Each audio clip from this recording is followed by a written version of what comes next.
are waiting for the feeling, the lightning bolt, the surge of energy that will lift you off the couch and carry you through the work. You have felt it before, rare, glorious, unreliable, and you have convinced yourself that it is the engine. It is not. Motivation is not the engine. Motivation is the passenger who sometimes cheers. The engine is something much less glamorous. It is called activation energy. The first tiny movement, the opening of the laptop, the putting on of the shoes, the writing of one sentence. That movement does not require motivation. It requires only the decision to ignore the voice that says, "I don't feel like it." That voice is not your intuition. That voice is the resistance. And the resistance, as Stephen Pressfield wrote, is the enemy. You have been waiting for the resistance to disappear before you start. It will never disappear. It feeds on waiting. The only thing that starves the resistance is the first step, not the perfect step, not the motivated step, just a step. That is the American cognitive paradox of motivation. The feeling follows the action, not the other way around. You have had it backwards your entire life. Now watch your own reaction. You are already thinking, but when I am motivated, I do better work. I am more creative. I don't want to force it. That defensiveness is the second layer, and this is where elite psychology deploys the action-feeling loop from behavioral activation therapy.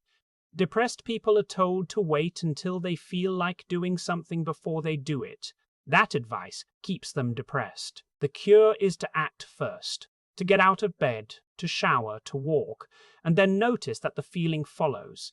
The same loop applies to motivation. You do not write because you feel inspired. You feel inspired because you write. The act of beginning generates the very state you were waiting for. You have been waiting for the fire to start before you strike the match. The match is the act. Strike it. The fire will come, or it will not. But either way, you will have written a sentence, and a sentence is infinitely more than the 0 sentences you produced while waiting to feel ready. Here is the elite psychological mechanism that will break the motivational deadlock. The 5-minute rule. Commit to doing the thing for 5 minutes with full permission to stop after 5. That is it. No pressure. No performance. Just 5 minutes of showing up. What happens after 5 minutes? Most people keep going. The hardest part is the beginning, and the 5-minute rule removes the terror of the beginning. You are not signing up for a 4-hour marathon. You are signing up for a tiny, laughable, almost insulting amount of work. That laughable amount is the wedge. The wedge opens the crack. The crack becomes a door.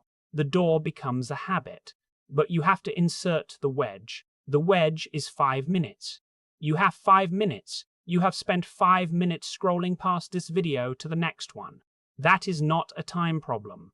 That is a wedge problem. You are refusing to insert the wedge because the wedge is uncomfortable. The wedge is the admission that you do not need motivation. You just need to start. The American cognitive paradox of motivation is this. You have made motivation into a god that you worship from a distance, hoping it will descend and save you. It will not descend. It is not a god. It is a byproduct, a side effect, a shadow cast by the fire of action. Stop chasing the shadow. Chase the fire. The fire is the work. The work is the fire. Show up. Do the bad version. Do the clumsy version. Do the version that embarrasses you. That version is infinitely better than the perfect version that lives only in your head. The perfect version in your head has never helped anyone. The imperfect version on the page has changed lives. Choose the page. Here is your test. Tomorrow morning, pick the thing you have been waiting to feel motivated do. Now do it for 5 minutes before you check your phone. Not after. Before. The phone is the escape hatch. Close it. Set a timer for 5 minutes. Do the thing badly. When the timer ends, you are allowed to stop. Most of you will not stop. You will keep going because the resistance broke at minute 3. But even if you stop, You have done 5 minutes more than you did yesterday. That is compound interest. That is how books are written, bodies are built, businesses are started. Not in a blaze of motivation. In a collection of 5-minute wedges. Most of you will not do this. You will tell yourself, I need to plan first, or I will do it when I feel more energized. That is the addiction to motivation. The addiction has convinced you that the feeling is the fuel. The feeling is the exhaust. The fuel is the first 5 minutes. Start the engine. Now for the buried layer. At exactly 3 minutes and 56 seconds into this video, there is a single frame of a runner taking the first step off a starting line. Not mid-stride, just the first step. The foot is in the air.